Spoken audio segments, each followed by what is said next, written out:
Alright, you ready for this? You ready to see me rage a little bit more on some films that totally deserve to be raged on? Because here are the top 10 worst movie going experiences for me in 2015. And I know there were probably way worse movies out there, but like I said with my top 10 favorite movie going experiences of 2015, I really didn't get a chance to go out and see a lot of movies like every week in a row and so forth, especially when the holidays came around. Things got a little hectic and, gotta save money sometimes. So these are the movies that I actually was able to go out and go see that either made me cringe, made me laugh at how inept they were, or made me start to breathe very heavily and get red in my eyes. Here we go.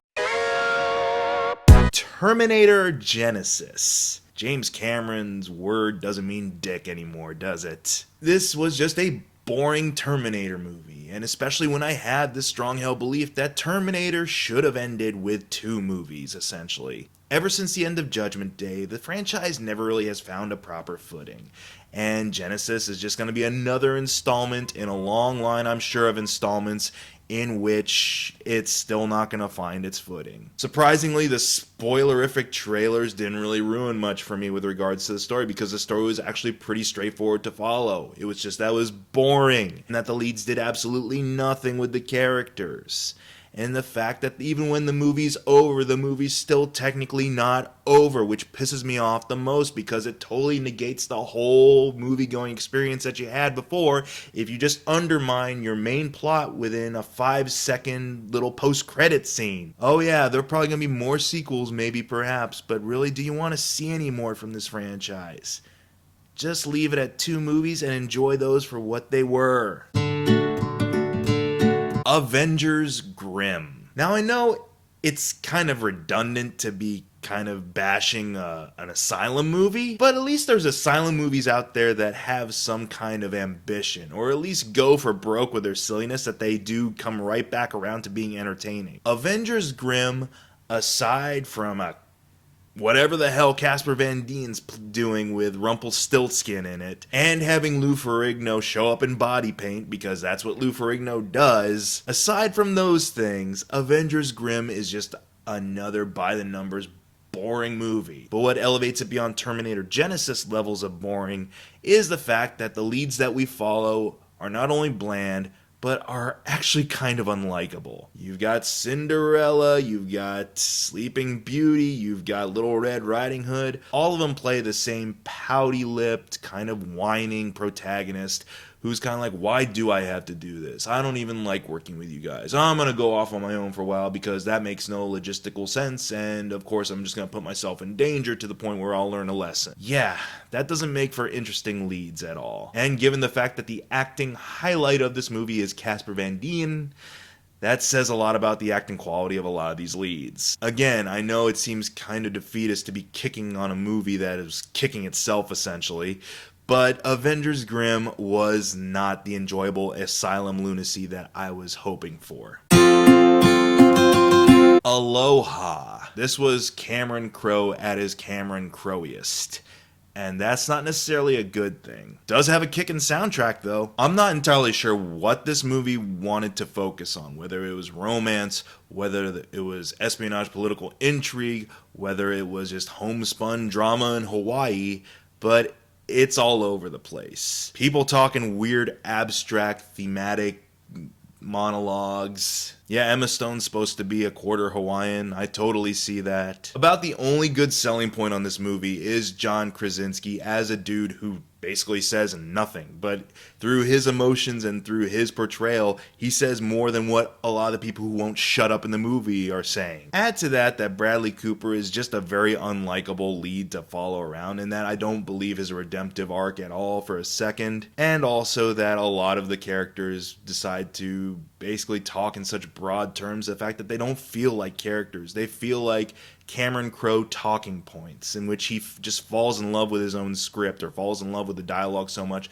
he just wants characters to say it for the sake of saying it, regardless of what their motivation or what their compulsion in the story might be. It's very unfocused. The characters aren't interesting.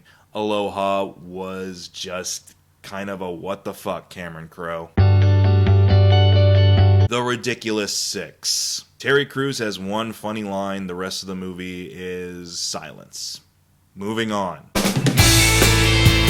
Pixels. Trying to be funnier than The Ridiculous Six. It doesn't though, because Adam Sandler reverts to his man-child shtick. The only likable character I found in it was Kevin James playing the president, but even then he's still just Kevin James doing his James stuff. The effects were pretty good, but at the same time they're wasted because you just got to make room for more of Sandler not being funny, more ridiculous kind of improv, more product placement galore, more implausible he's gonna get the insanely attractive woman because he's not trying too hard. This movie could have had potential with another production company other than Happy Madison. But for what it turned out to be, Pixels was extremely underwhelming and a little bit infuriating with how horrible its comedy was. 50 Shades of Grey. Now, you would have expected this to be at the top of my list probably, but no. You know what?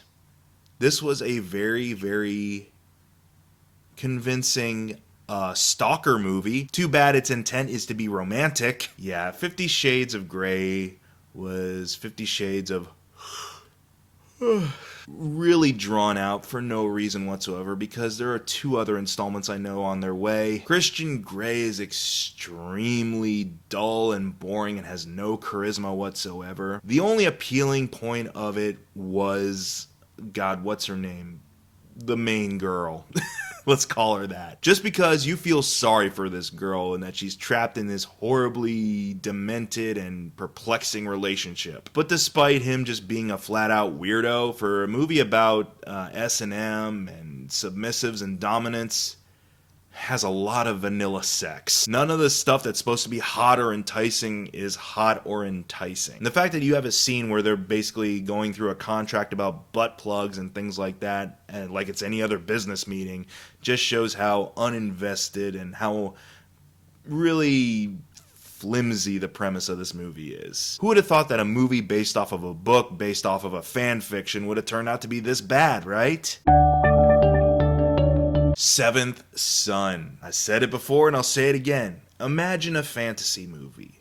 Any fantasy movie. You can throw hobbits, trolls, wizards, magic, princesses, whatever. Throw that into the mix. I guarantee you whatever's coming to mind for you right now is 10 times more inspiring and eye-catching and appealing than what Seventh Son is, because Seventh Son is just cookie cutter. It's by the numbers. No one is interested or invested in what they're saying on screen. Jeff Bridges and Julianne Moore, you can see them checking their watches throughout the movie to be like, okay, when can I get to something actually good? It's a pretty telling thing that this movie sat on the shelf for, I want to say, about 2 or 3 years before finally being released. A movie can be boring, sure, but the fact that it's so boring to the point that I'm like, someone care about something that's going on in the scene really aggravated me, honestly. And again, it's just by the numbers fantasy that I'm sure if you took 5 to 10 minutes to write out your own epic, I would go want to see that movie more than this. Fantastic Four. Oh man, just give the movie rights back to Marvel, Fox. I don't want to say any more about Fantastic Four. It seriously gets me upset to talk about just how inept and how misplaced the intentions of this movie were. And who's to say, who's to blame? I don't know. Director, studio, I don't know. The only people I feel sorry for in this movie are the cast, because you give them an actual Fantastic Four movie and this cast will shine. But other than that, yeah, check out my video log for that. Check out Never Ending Radical Dude's write-up I did about the movie. It says it all there, and I don't really want to revisit those feelings right now. Moving on.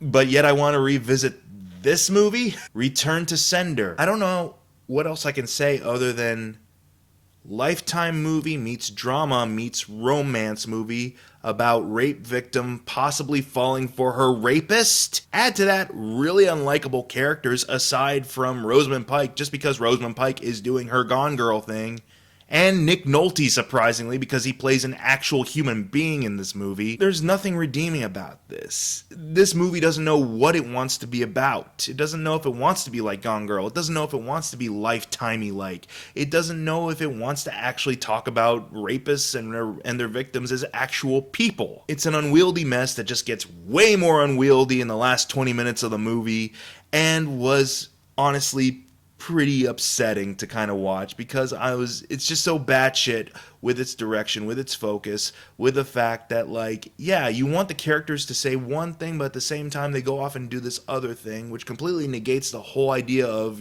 me sympathizing or even understanding where they're coming from. Again, a story about a rape victim who has a very unusual relationship with her rapist. This was a movie someone thought should be made.